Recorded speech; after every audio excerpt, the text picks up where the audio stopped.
As we wind down this year and take a moment to breathe during the holiday season, I wanted to bring back one of my favorite conversations from this past year.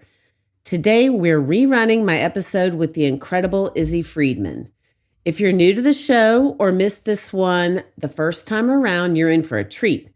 Izzi brought such amazing energy and insights to our conversation, and honestly, the timing feels perfect to revisit this episode right now.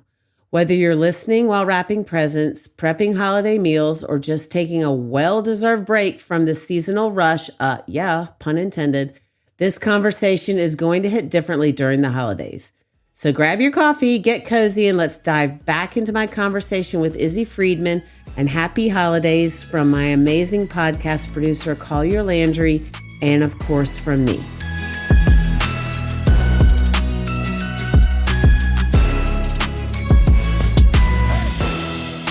On this episode of the Mad Rush podcast. I actually ended up doing a panel at NYU, and I spoke to a bunch of the girls in sororities and kind of shared my story and told them.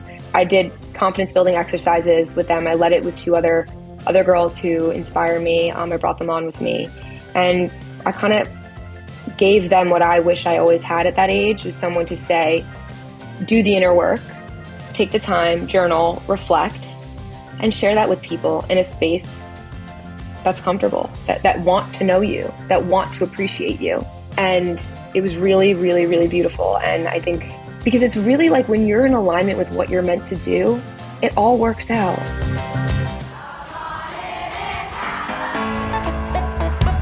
Welcome to the Mad Rush podcast. I'm Trisha Addix, the original sorority rush consultant.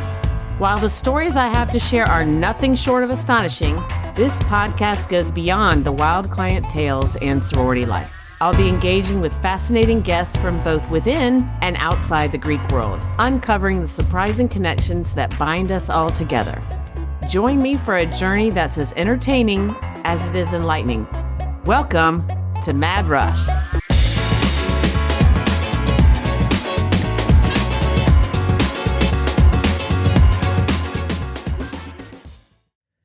Okay, y'all, I am so excited for today's guest. My friend Missy, who always has the best ideas, sent me this reel that Izzi, I guess it was a reel, and she's like, oh my gosh, you have to have her on your podcast. So I reached out, and today I'm so excited. I have Izzi Friedman. She's a full-time influencer based in New York City, and the founder of two businesses at a young age, Socialized by Izzi, a social media agency, and Girls Club, a community focused on empowering women. And through her work, Izzi helps individuals and brands become their best selves by fostering authentic connections, building confidence, and embracing kindness. All the things that I love to talk about. As a serial entrepreneur, Izzi is passionate about creating spaces where people thrive and rewriting social narratives to make it cool to be kind. I'm obsessed with cool to be kind. I sent that to you. Thank you so much for being here. I think my audience is going to love it. Oh, thank you so much for having me. It's really, really special to have you reach out to me, especially after making that video. I mean, I want so many girls to know their worth and their value and just share my vulnerability. Yeah. So tell our audience about the video that Missy sent to me, because you know which one it was. And then let's talk about what happened and your background and everything. Yeah. So I went to Ohio State for college, for school. And as someone from the Northeast, my mom was in a sorority at Ohio State. My aunt was, all my friends were. So it kind of never felt like something I never wasn't going to do. And I remember my experience was really harsh and hard on me. And it was difficult for me to find myself and see my worth and my value for more than whatever the sorority was at the time. And I wanted girls to understand and know that it's okay to not fit in, and it's okay to be yourself, and everything happens for a reason.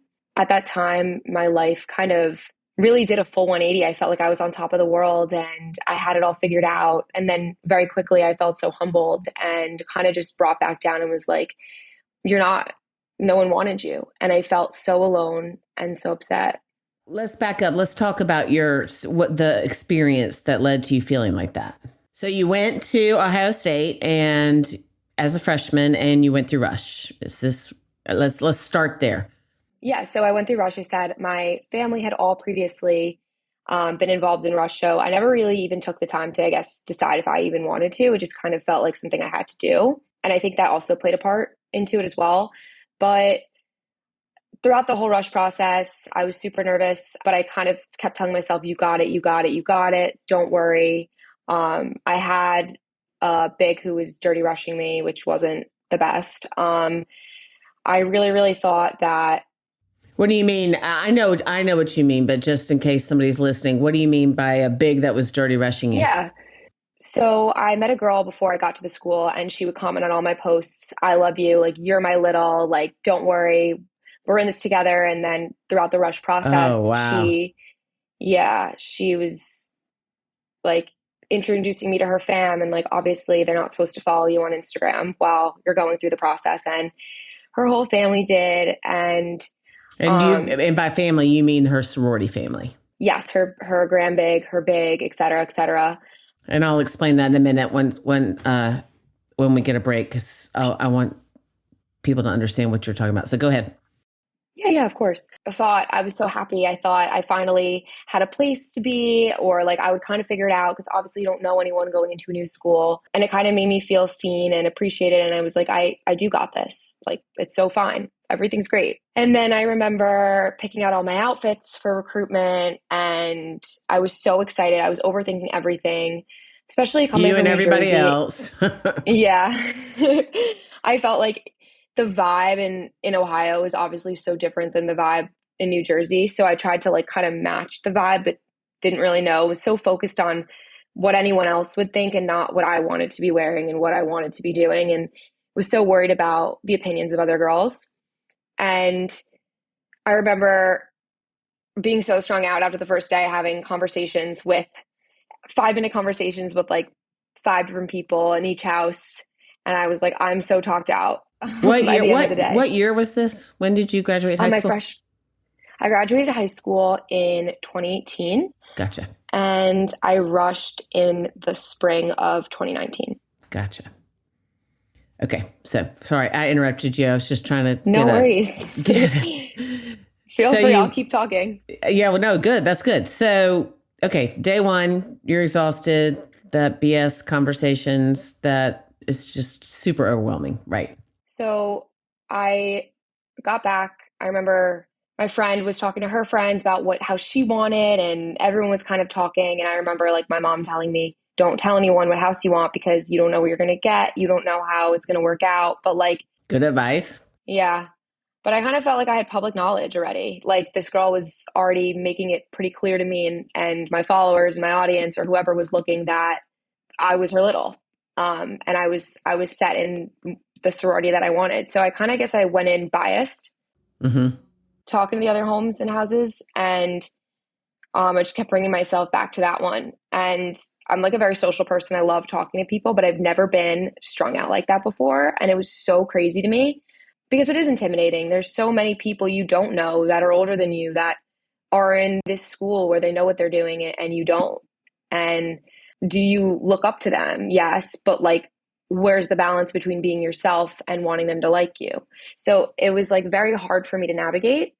Um, and then I remember the next day going back to houses, getting called in, everyone's sharing who got in what and all this stuff. It was like very competing and comparing, which is ultimately will lead to part of the reason why I started Girls Girls. But it was all about who got in what and who got in where and kind of not really your own journey. And that really upset me. So at the time, I didn't really realize. I kept going. Rush was 2 separate weekends. So there was the first round, and I think the second, I don't remember what the second round was. And then there was the philanthropy, the pref, and then bid day the next weekend. So we had a week in between. I remember there were girls who also wanted the same sorority as I did, and they went out during the week, which obviously you're not supposed to do in the middle of the recruitment process. Right? Don't drink, don't go out, whatever it was. I remember these girls got so drunk, went out, and they still got in. And I remember getting a call the day of pref. I had my dress laid out the night before that I was waiting for so long to wear, and I was so excited. And my ROGAM called me, and she was like, "Izzi, And I'm so Rogam is sorry." her rush counselor, just so you know. Yes, sorry. No, that's okay. That's my job is to clarify. You're talking about your experience, and that's your job. Well, thank you. So, yeah, she was so sweet. And I'm really grateful that I had her at the time, she walking me through the process, each step. In the morning, first person I saw, when I left, first person that I left with to kind of guide me through. But she called me and she was like, "Izzi, I didn't want you to find this out from anyone else, but none of the houses have asked for you back." And this was for prefs, or did you pref? This was right before pref, Okay, gotcha. Okay. the morning of pref. I had my outfit laid out, put it on, was getting ready next to my roommate, putting my makeup on. I thought it was a joke. Right. I was like, "What?" I'm so confused. Like, "What do you mean?" And she was like, "Izzi, I'm sorry." And it kind of felt like it was like the biggest reality check in my life, or one of them. Like, it was such like a what is going on moment. Like, I questioned myself. I questioned everything that I knew. And I also questioned like the girls I was speaking to. And it made me so uncomfortable being in a new school, thinking that these were the girls I was supposed to be trusting. And look what happened. So I was obviously so upset and confused. I walked straight into the student union and I went straight up to the PHA, and What's the they were still PHA? the Panhellenic Association. It basically is they kind of put together all of the Greek Right. life, and everything goes through them. Just like the overarching umbrella over above all the sororities. So I was just clarifying for the audience. I wouldn't have a job if I didn't know what that was. But go ahead. So you went straight up to them I said, "Has there been some kind of mistake? What's going on?" And they said that they use computers to kind of sort people. And so I was like, maybe the computer had a mistake. Like, I know this is kind of a new system. What's going on? And I remember verbatim, the one of the PHA leaders was like, "I don't get it. You're normal. Like, why does no one want you in their sorority?" And I was like, oh my God. I was like, part of me was like, I guess, yeah, I am normal. Like, I mean, I know there are girls who sometimes struggle to be social and struggle to talk to girls. Like, I've never had that issue. So I didn't know what was wrong with me. And it sent me on a downward spiral. And the girls, like I said, who went out and got drunk throughout the week, got in Delta Gamma, and I did not. And I called up my supposed big, and she told me she didn't know what happened. She was crying. She's so sorry. She's working on it right now to figure it out and see what happened. And I never really got an answer. And then I remember spending a lot of time with a boy who was toxic to me, because all my friends were living in the houses the next year, and I felt so alone. Oh, wow. That is a reaction that I never even really thought about. Wow. So I don't know if you know this, but the reason I reached out to you, and I think I sent it to you, the reason I do what I do is because that same thing happened to me. So I know I know exactly how you felt, but I never thought about how that might, like, I felt isolated and alone, and wow. And so it forced you kind of to spend time with someone who was toxic because that was your option. I mean, transparently, I was talking to an older boy when I first got to that school, Mm-hmm. and I knew he had an ex, and she was in a different sorority that I wanted, but not Delta Gamma. And she wasn't really friends with the Delta Gamma girls either. So I didn't really think it would affect it. Mm-hmm. And my mom was like, "Don't get with an older boy. Don't get with an older boy." And I was like, "You don't know anything, Mom. Like, go away. Like, let me live my life." So, I'm right, you're wrong. yeah, it's like you really feel like you know everything when you graduate high school, and you're ready to take on anything that college will bring you, but you don't realize how much you really don't know. Right. So, yeah, I mean, And it's I, also hard, to be fair, for you to hear that from your mom, because that's advice that should come from someone else. I mean, not trying to like sell my business or whatever, but like if I had told you that, you might have been like, huh, that might affect me in some way, just because it wasn't a mom, but yeah. maybe not. I mean, I don't know, No, I but think I think it's always different hearing things from someone that isn't my mom. Like, because your mom kind of tells you what to do your whole life, and you don't mhm, want her to be right. You don't want her to do the "I whole told you so" thing. So, like, if you have someone that you look up to or you can trust, that you also know wants your best intentions, but isn't trying to like mother you or kind of make you do what they want you to, I think it gives more trust, and I think that's where your voice comes in. right. So you spent time with this guy after Rush. Did you ever, the person that was going to be your big, did you have any, like you said, you never really heard anything, but did you stay in touch with her? Gradually, she stopped commenting on my stuff, stopped engaging with my posts, and when I saw her out, she didn't approach me anymore. Like, I get it. It was bid day. They have a whole new pledge class, and she's being a new little or whoever it was, but it was super weird. And then I remember a couple years later, once I healed and got out of the toxic relationship, I guess I don't even know if I could just say her name, but there's no last name if it even matters. But she, I guess her cousin was roommates with one of my good friends at U Miami. So when my she visited her cousin, my friend Jordan called me up and she goes, Izzy, I met this girl who went to Ohio State and said she knew you. Jordan obviously knew what I went through with the rush process. So she asked the girl and was like, do you know Izzy Friedman? And she was like, yeah, and starts laughing. And she was like, I dropped her. She said that to Jordan? Mm-hmm. Wait, I think I did see you say that. Wow. And that was 2 years later, and that's all I ever heard. Yeah. So she did do it on purpose. Oh my God, that's tough. So you were not in a sorority. You did not go back through Rush. No. And wow, that's tough. And that's tough to hear. And it's really tough to heal from. And I feel Oh, like, yeah. yeah, I mean, and that's like I said, it's why I do what I do. It's just this process. It's so hard to trust because you think, I mean, you're obviously very well spoken and, very Thank you. personable and all the things. And it's not about looks. I always say that all the time, but you have that too. And so, but what I'm saying is you go through this process and their job is to sell you on their sorority and they want you to want to be one of them. So it's really hard to trust what you're hearing. I'm not saying it's not true all the time, but I'm just saying it's a hard thing. And when you're 18 years old or 17 years old, trying to figure out what is true and then you like you said, you question yourself. Wait, like she acted like she loved me. And then, and then you're like, it's super mind. Don't want to say that F word on my podcast because there are children listening, but no, I'm just kidding. But like, it's a total mind, excuse my language. I mean, No, it is.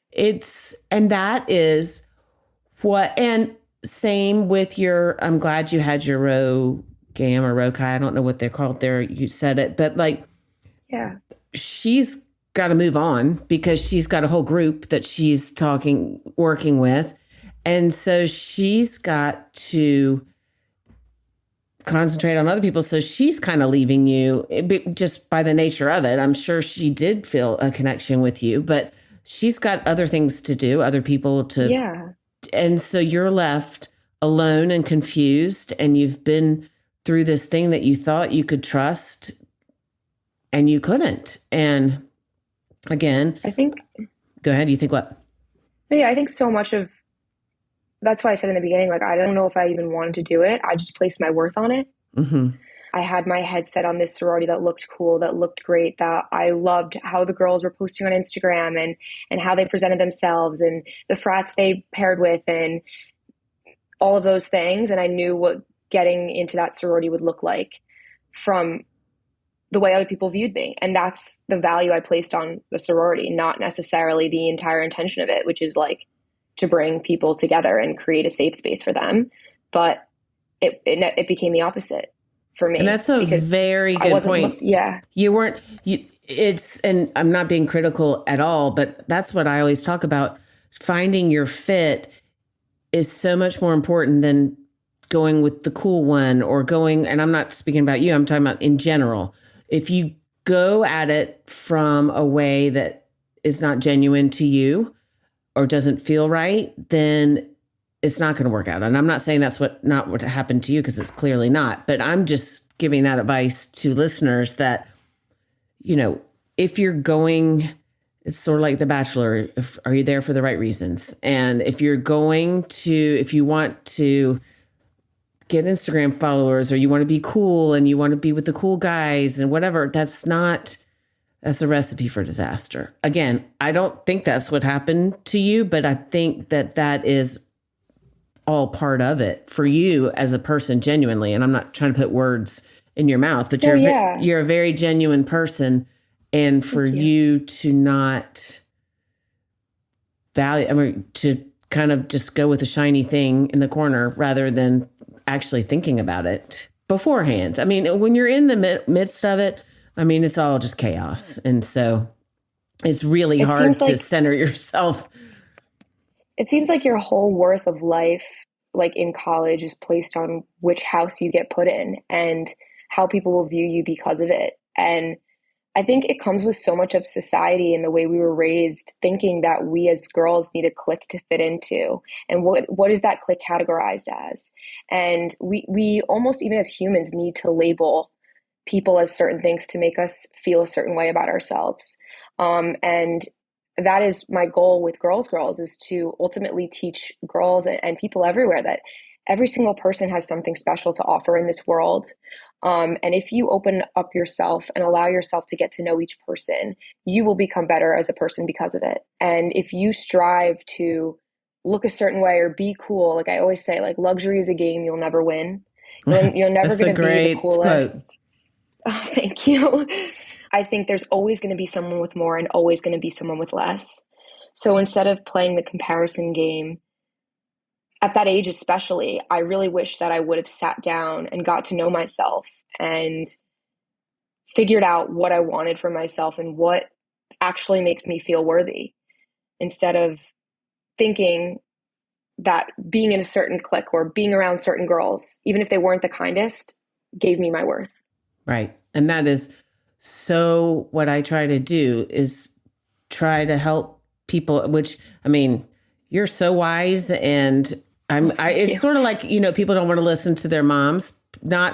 You at this age going, doing what you're doing, and I want to get into that too, is so amazing and empowering. And it's, I could say, you don't want to make your self-worth because you're in a certain sorority or whatever, but it doesn't resonate as much as someone who is younger and understands that and the way that mind works at that age. So that's really, really cool. So on your Instagram, I think you said something about DG wanted to do something with you. Is that, can you talk about that or no? Yeah, of course. I think it was really, really beautiful and full circle, because after not being in that sorority, I told you I downward spiraled. I was like, what's wrong with me? And I'm sure my mom didn't mean this, but she also was like, what's wrong with you? Because She was like, and that kind of added the extra pressure of what is wrong with me. Like, I don't know. I'm going to interrupt you there too, because that is something, because your mom was reeling also, and she knows how great you are. So I see it a lot, not the blame game, but parents are like, well, what did you say? What did you do? Was everybody else wearing flowers and you're wearing all black, or what? They are, because they're so confused because they know how great you are, but they're sure you must have done something because it didn't work out. And so I hate that. And I see that a lot. And I'm not saying anything bad about your mom, but it's human nature. Oh, no, it's okay. She thinks you're amazing. And she wanted me to have that same experience she had at school. Right. Yeah. And she wants to know because she doesn't understand this game that it is. She's like, well, wait, what did you do? And rather than, okay, my cute, adorable wonderful daughter didn't get into a sorority, and now like what the hell? So Yeah. I mean, it definitely comes from love, her wanting to protect me and being like, okay, well, what did you do wrong? Let's help you fix it so it doesn't happen again. right. But obviously, it didn't really come that way. So from there, I kind of ended up with the boy and all my friends. I remember people asked me when I would wear Ohio State sweatshirts. I love that school and would do anything to go there again. Like it is the best place in the entire world, in my opinion. But Not really. I'm I just love kidding. it. Georgia, go dogs. All right, go ahead. I'm a we're a big Buckeye family. I love that school more than anything. But I remember when I didn't get in, people were like, well, why are you still there? And I was like, what do you mean? Like, I didn't pick Wait, this what? I'm school supposed because, to leave? no, I picked the school because I love the school, not because of the sorority experience. Like, I think you can meet beautiful girls and amazing people that want to support you anywhere. And sororities are supposed to help you with that. But that shouldn't be the main reason you're going to school. Right. Like, you're there for an education. You're there to better yourself and surround yourself with people who can make you better, not people who make you question your worth or am I not good enough to wear this outfit out, or asking everyone to go to the bathroom with you because you can't go by yourself, or because you are don't feel good enough about yourself to trust the way that you feel and get to know yourself and wear whatever you want to out. You need someone's approval. It's like once you get to know yourself and love yourself wholeheartedly, you don't need anyone else. You don't need that external validation, and you're fulfilled and you can reach your full potential, especially as a college student when you're figuring out who you are. But I think, like, I remember girls would ask me too, like, I'd say I go to Ohio State. They would also be like, well, what sorority were you in? That was the second question they would Mm-hmm. ask. And every single time they did, it felt like a knife, like in my chest again and again Mm-hmm. and again and again. And they're like, well, I don't get it. And it made me realize, like, because it's so normalized to be in a sorority as a girl, or at least from where I'm from, that they're like, well, what's wrong with you Right. too? Mm-hmm. So from there, just downward spiral, ended up, like I said, in a really toxic relationship. All my friends were living in the house the following year. I lived with girls who weren't the most positive people to be around. They liked to talk shit about girls that they didn't know because they didn't have anything else to talk about. And the overall toxic environment. So I kept staying with this boy, and it was a really abusive relationship. He cheated on me a lot. He cheated on me with the girl who was his ex, who didn't allow me in her sorority. But major full circle moment, because for so long, this girl's name is Brittany, and she's allowing me to talk about it. We are best friends now. Oh, really? She, The ex, the toxic boy's ex. That okay? mhm. Okay. So she is the sweetest, most amazing person, and people kept saying to me like, "Why? Like you would love each other. Like you guys would be best friends." And I'm like, I don't care. She's the reason my toothbrush isn't there anymore. Like she's the reason that he, I don't know, won't spend this time with me or take me to this date party. Like he made me believe for so long that she was the problem, and he did the same with her. Oh, wow. And it made us hate each other, yet we've never met. And I was like, why is it so easy for both of us to believe him Right. over girls, over us as girls? And that's another reason that girls came to be, because I was like, that's so upsetting. Like he's clearly playing both of us, but yet we Right. still believe him and not each other. Like Right. it didn't make sense to me. So eventually, when I broke off of that relationship, we compared notes, and I used to be so afraid of her. I would see her walking across campus, and I would be like, I would freeze. I'd be like, oh my God, like, gotta avoid her. Now I do anything to see her. Like, I love her with my whole heart. And it took some time for me and her. I think we were both getting with the same boy junior year, and they were roommates. And she was like, Izzy, I've been wanting to talk to you for so long. And she was like, I'm so sorry that I didn't find you sooner. I'm so sorry that I believed him. I'm so sorry that you didn't get in that sorority because of me. I'm so sorry that you felt alone. I'm so sorry, and I wish I could have been there for you through everything that you went through. Oh, wow. And it meant the entire world to me, because this girl that I hated so much that I didn't even know, it's like Right. everything bad would happen, I'd blame her because it was easy. Right. And at the girls launch party, well, I guess a little backstory on that. So post college, I thought girls would be better in the real world. and they weren't. Shocker. And then in the corporate space, and now in the creator space. And it really upset me because even then it's like, as influencers, as content creators, we have the power to influence the younger generation. And so many of these girls are teaching them yet again that their value is worth what makeup products they have on their face, where they go to dinner, what brands they have on their bodies, and how many likes they're getting. And it breaks my heart because it goes back into that needing and wanting and desire to fit in and blend in and be cool or whatever that Right. is, instead of focusing on you and what makes you special. Right. And it perpetuates the whole mean girl situation of you need to be pretty or you need to dress right or whatever it is to hang out with me. And I was like, ew, this is who we want to be like? This is disgusting. These girls are insatiable. They're so mean. They're like, stand there with their backs towards everyone. And it felt like I was in a high school cafeteria at some of these brand events. And it's technically work for me. I'm going, I want to meet the brand reps. I want to develop relationships with the team. And yet I'm so uncomfortable. And so I really want to give the power to the nice girls and teach girls to make their own decisions and choose to hang out with the people that make them feel good and not good enough. And I think that's even goes back to the whole rush thing, like trusting the process. Like I was so upset and I'm still dealing with like the trauma behind it. I'm 56 and that's why I have a business. So I get it. No, I'm 57. It's traumatizing. Shoot, I'm 57. Yeah, it's traumatizing. And it's not even just about the fact that it's a sorority. It's just like everything you know to be true or you think is true, even if you don't know who you are. To have that at that time, it's a lot. I mean, it's everything. And it's people, I do know I have to like kind of explain what I do. I'm like, oh, I'm a sorority rush consultant. And it seems like it's vapid and I'm trying to get people to fit in, but it's not. It's just trying to let people.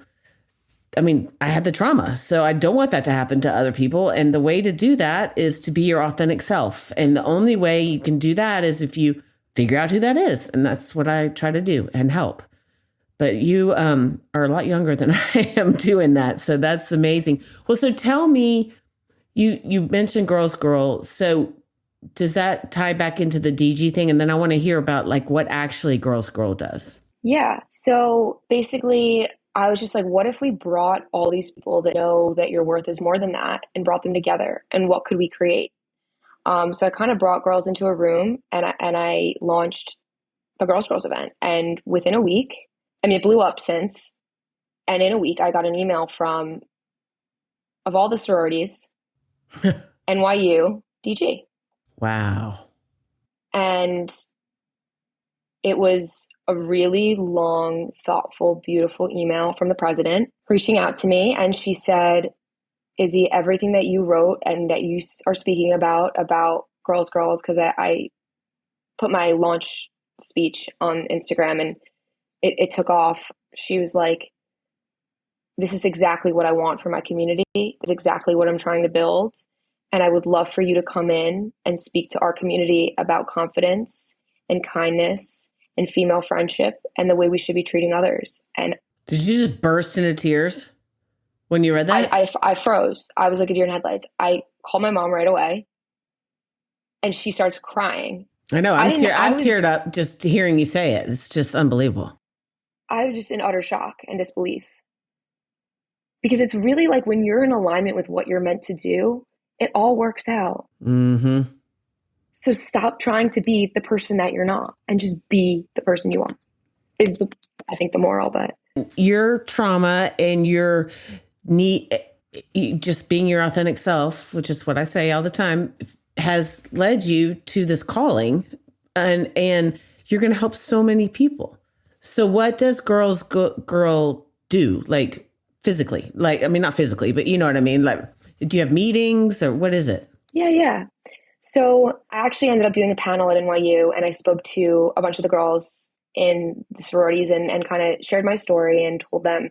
I did confidence building exercises with them. I led it with two other girls who inspire me. I brought them on with me and I kind of gave them what I wish I always had at that age, was someone to say, do the inner work, take the time, journal, reflect, and share that with people in a space that's comfortable, that want to know you, that want Right. to appreciate you. And it was really, really, really beautiful. And I think trying to plan a trip over to Ohio to do that one next. Yeah. But Girls to me is a movement. It's a revolution. It's a rewiring of what we've been taught growing up and what we know.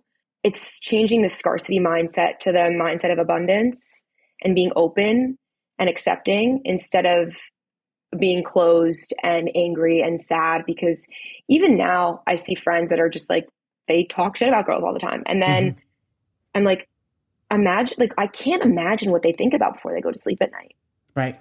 because they're not writing what they're grateful for. They're not sitting and being happy and ready to start a new day. I can't even fathom like the pain they're going through Yeah. to do that, to make someone actively feel bad about themselves. Um, and so Girls is, I think there's two sides of the equation. So I think there's two girls and they're both insecure. I think there's the Regina Georges who think their value is what they wear and the brands and being above everyone, and they'll step on other girls to get there because they're threatened by anyone else who has value or depth or whatever it is, and that's a deeper level of insecurity. And then there's the girls who are super shy and they don't know themselves and they're afraid of her and they are also insecure. So it's like, how do we bridge the gap and teach both girls to love themselves? And then there's no one girl on a pedestal or one girl is awful and weird and I don't want to be near her. It's like we're all just girls at the end of the day. We're all just women. Yeah, we may like separate things and we don't need to necessarily be best friends, but like, why is our first thought to judge the other woman when we meet them in the room? Judge what they look like, what they sound like, who they hang out with, whether or not we think they're cool or their Instagram is cool. Why instead they're just other women that go through similar experiences that we do? And like, I wonder who they are. I wonder where they're from. I wonder, I don't know, like anything. Why is because guys don't do that. Right. And that's what I tell all of my people that I work with. I'm like, you really sit down and think about what you value and don't, there are schools of thought where, oh, you want to know exactly what someone's going to ask you in rush so that you can have the right answer. And I'm like the opposite. I'm like, It's not no, about that. Yeah. right. I'm like, no, because that's one, not genuine. Two, you're not going to find your people that way. And three, like actually sit down and think about what you want to know about a person, you as a person, and then ask them that. Even in rush, which is a superficial process, and you definitely have to, dress rush appropriate and all that stuff. That's all part of it. But as far as showing your authentic self and finding your authentic fit, the only way you can do that is to not treat it like you have to have the right answer and you have to know what you're going to be asked. Because I mean, I can tell you what you're going to be talking about in the rounds, but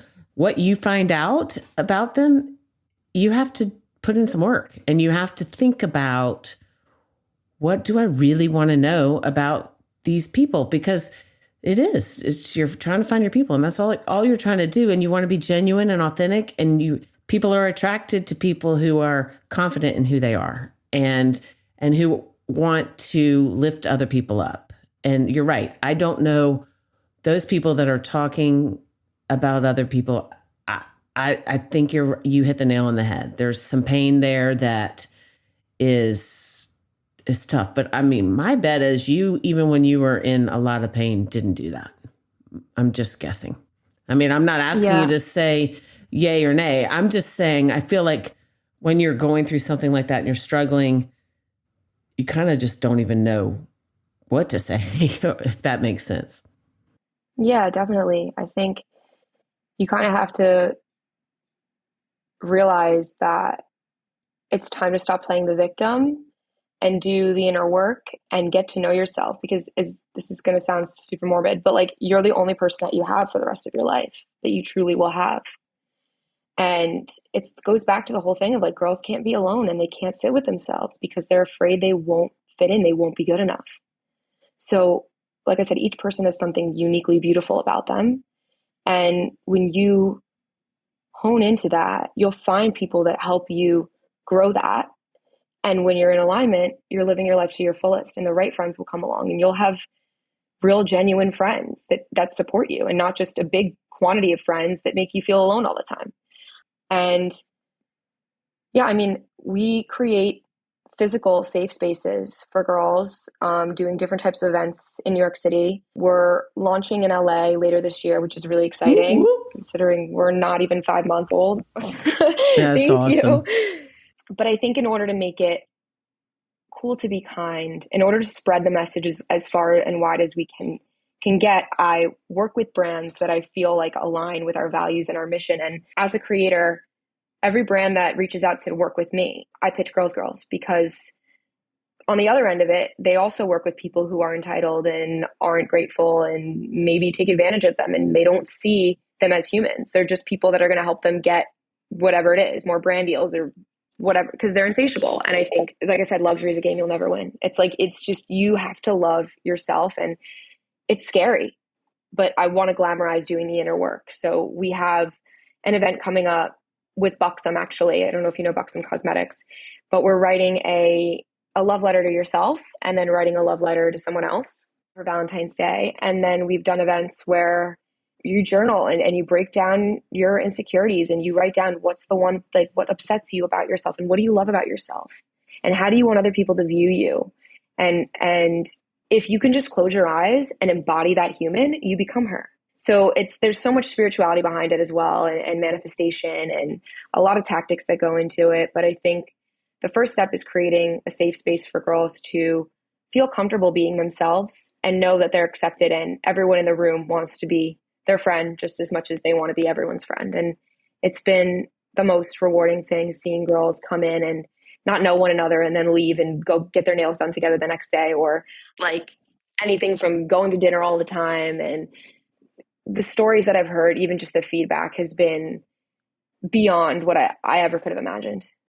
Yeah, that's so cool. I'm on board. Whatever. I mean, I think you're amazing. And yes, one of the things I tell people is, if you break it down, if you take away all the stuff, everybody just wants to love and be loved. That's what it is. And they want to find their people.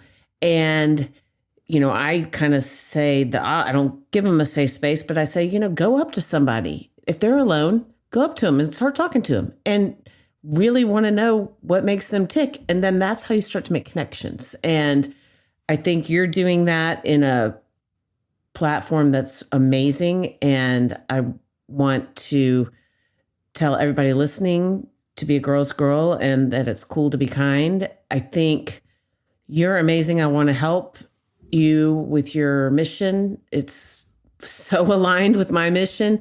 It's just a different way of going about it. But we both are taking our trauma and taking our experiences and trying to help others not have the same experience and to know themselves. And that's great. So tell me real quick about Socialize. What is that?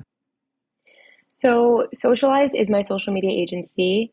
So I graduated from Ohio State in 2022, and I started working at a fashion magazine in New York City.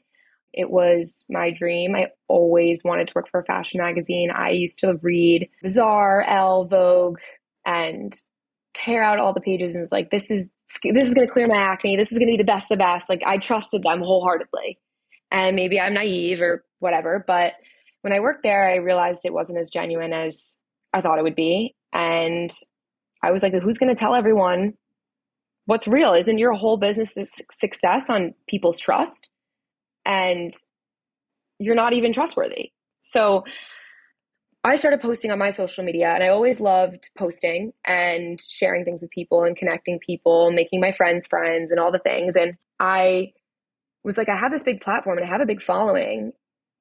Why? And college, I've always loved posting, like I said, but college, I cared so much what other girls thought about me that I was like, I'm not doing this.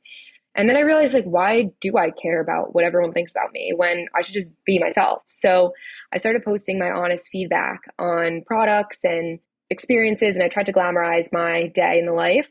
And then there was a whole big restructuring, and my boss was super abusive. It was literally like Devil Wears Prada. I'm not even kidding.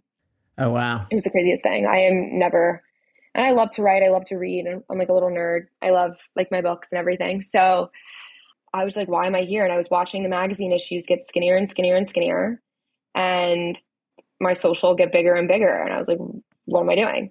So eventually I ended up leaving, and I took a job at the Standard Hotels, if you're familiar with them. I am. So I launched their influencer program at their properties, and I kind of brought them down and kind of explained to them the new age of social media. My mom always said, like, put your head down, you're in corporate, do what everyone tells you to do. And then all of a sudden, you know more than your superior. And they didn't really like that. So they wouldn't really listen to me. I posted the videos they told me to. They're very curated. They looked like ads, and all their videos were flopping. And I was like, you know what? I'm going to do what I know is going to do well. And it was their first viral video. And they were like, cool. So I was like, okay, bye. I'm not doing this either. I'm not doing it for you. Yeah. I was like, why does no one see my worth ever? So I was just like, I'm going to go out on my own. And that's very brave.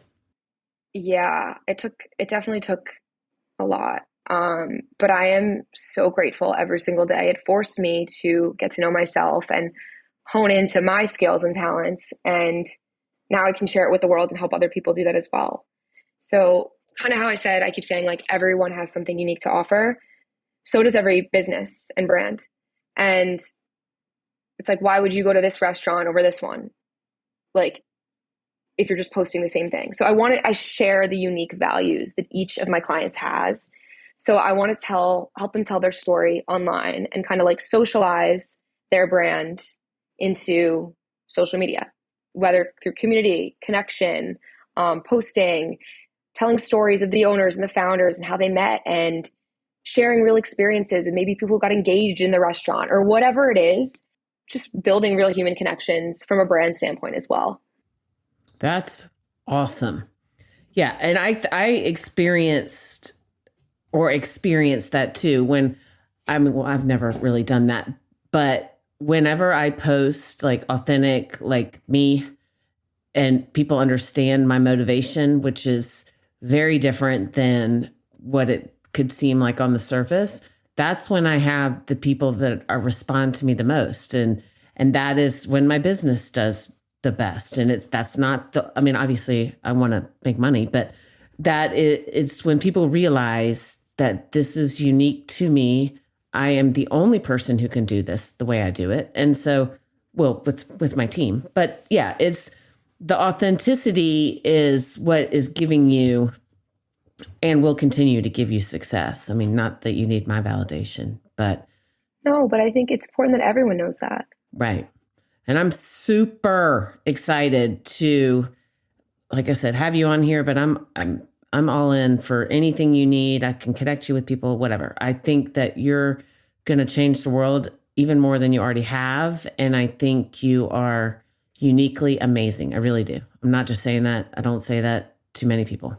Well, that means family, obviously, but I think you're amazing. I do.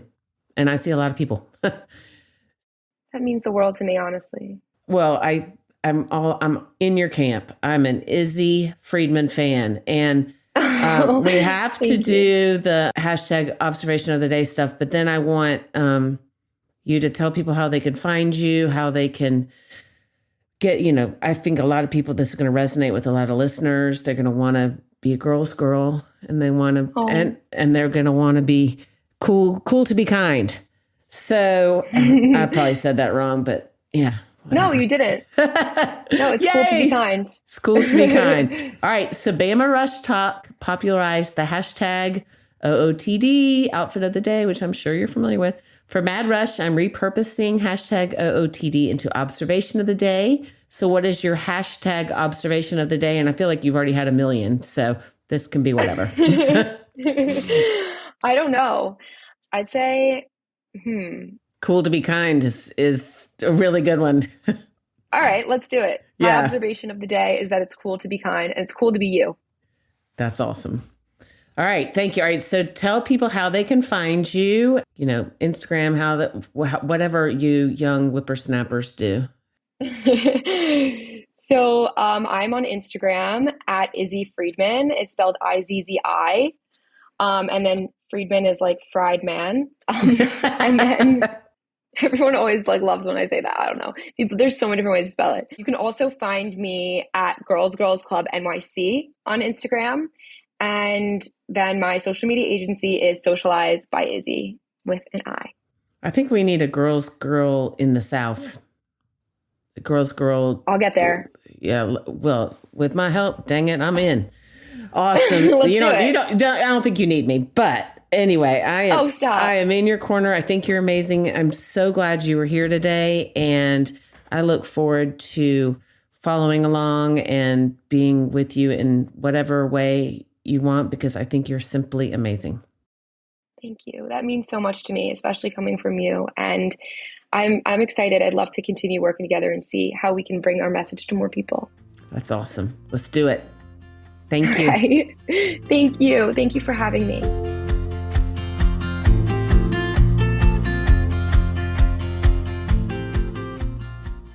Welcome to Time Out with Trisha. Because can you really give advice if you don't speak about yourself in the third person? I don't think so.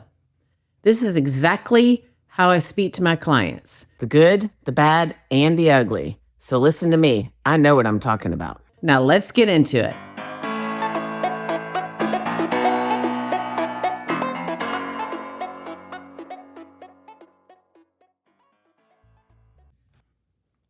Okay, so speaking of our cool influencer that was just on Mad Rush, I want to give you guys a little refresh checklist for when you go through Rush. Make sure you've done your social media cleanup, you've submitted your resume, your intro video was submitted, your rec letters were requested and submitted. And if you want our proprietary rec organizer, you can email me at @rushwithconfidence or actually DM me. Make sure that you have worked on connections with people who are already at the school, that you've practiced conversation tips and tricks. Your outfits are steamed and hung up and ready to go for each round with backups if necessary or when necessary. Round 1, round 2, round 3, round 4, outfits for each day, not just each round. Your rush bag is packed. Your support squad is assembled. Your mindset is open. Your outlook is positive, and you've got it. And that's it for Time Out with Trisha. We'll see you on another episode of the Mad Rush Podcast.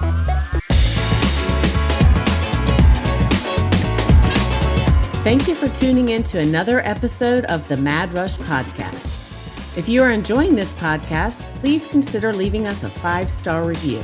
For additional Rush tips, updates, and more, please follow me on Instagram at @rushwithconfidence. If you would like to reach out to us or for more information, please email info@madrushpod.com. This podcast is produced by Collier Landry and Don't Touch My Radio. Copyright Trisha Adams.